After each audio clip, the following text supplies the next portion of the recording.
Within each and every one of us here today, I also acknowledge there is an incredible story. A story that comes from our lived experience, from the triumphs of our adversities, and from the simple joys of our daily life. And when we share these stories, we create a resilient and adaptable communities.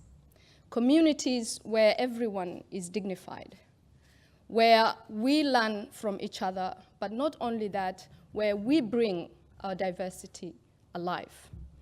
I think for a long time, as human beings, we have compartmentalized a lot of things, and we have not had the pleasure to share our diversity fully and to accept each other fully, so as to get the gems that come with that diversity.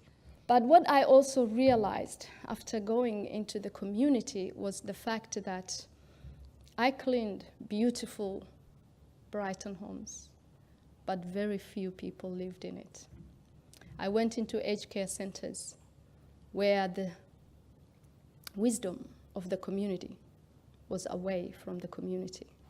And then I was exposed into mental illness, and into isolation, and into suicide.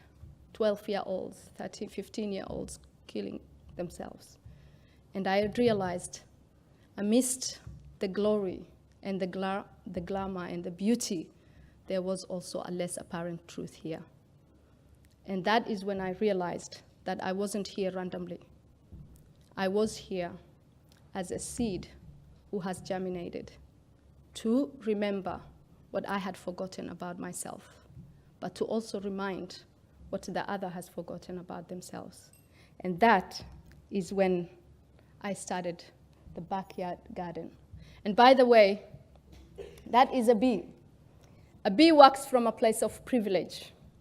It goes from one flower to another. And the byproduct of its joy is honey. And honey, as we all know, has some healing properties. And I realized that we can use the ancestry, the stories of our ancestors, as our healing property. And that's when I started working from a place of privilege, because I realized that I was here to give back and to also receive back. And what in that journey I also understood is the fact that what we were lacking was trust. Not only trust in others, but trust in ourselves. We had forgotten how to trust ourselves. And trust for me, because I love words, I love decoding them, and I realized that one day in my meditation I asked, yes, I want to trust myself, but what does trust mean? And what came for me is the first T is, first of all, we have to know about our truth. So I did not know about my truth. I was carrying the stories of my ancestors, the stories of people, which was really weighing me down. And the day of my birth, my father, who was sitting in next to the room that I was born, when the midwife announced my coming to this world, he said, "Oh, another girl, the third one in a row."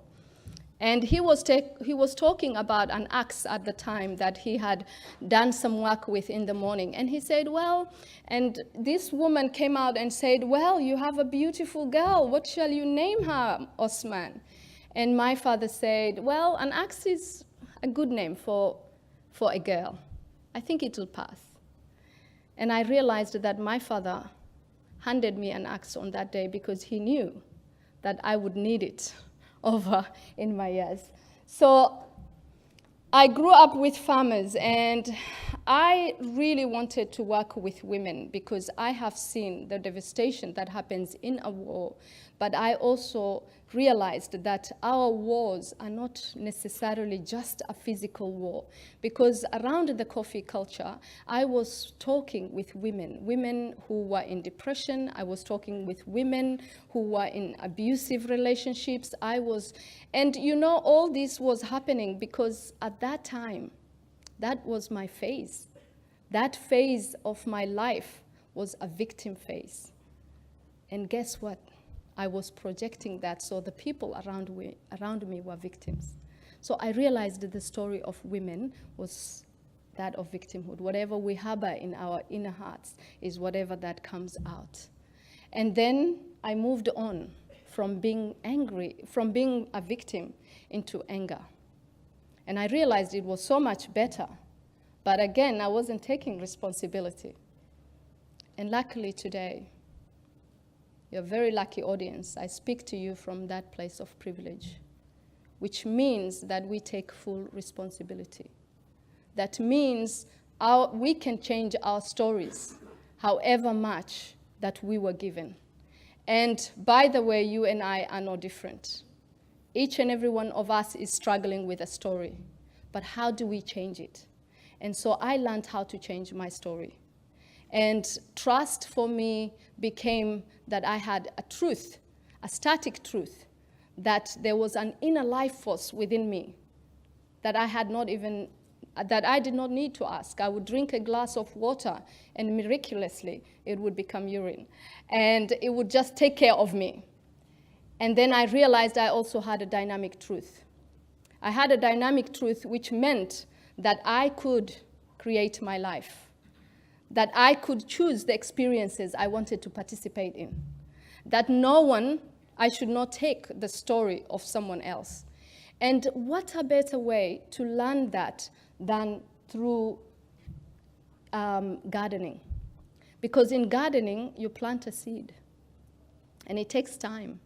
And if you give it the right conditions, then it grows. So I started to become a visionary storyteller. I started to depict the stories that I wanted to be mine. And I started to dream a lot. And in my dream, this is one of my dreams today, to be here standing in front of you, not only for myself, but for the women who never had a chance for a platform like this, the women whose stories were never heard, the women who come all the way from a hard place, and their stories would come here, but they would be locked in a detention center. I am telling the stories of those women, that we can do better with our time by choosing who we want to be. So I think I have run out of time, but what I will do is just show you what is possible. So this is how community is present. People come and help us. These guys, we just got a leaflet, and I called them and said, I want to create a community garden. And they came and did all the work with us.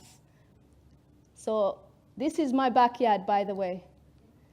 We have creative projects, and we built this wall. It's called the Pillar of Light and Love. So light comes into it. Look at all the wine bottles. There were celebrations. This is storytellers. We invite storytellers, and we do a storytelling session once every month. We create, that is the World Mosaic Map, and that is one of our creations. This is a cooking class. So we have a cooking class, and that project is called Community Culture and Cuisine. This is Shah and Sheko. From my background, Shah and Sheko means tea and stories. So we have tea and stories. I have another project called Space to Be, which is design and art. And we have fun days. That is Julian Burnside. He came to one of our spaces, and that is the garden. So thank you so much for listening to me. And please work from a space of privilege and not duty. Thank you very much.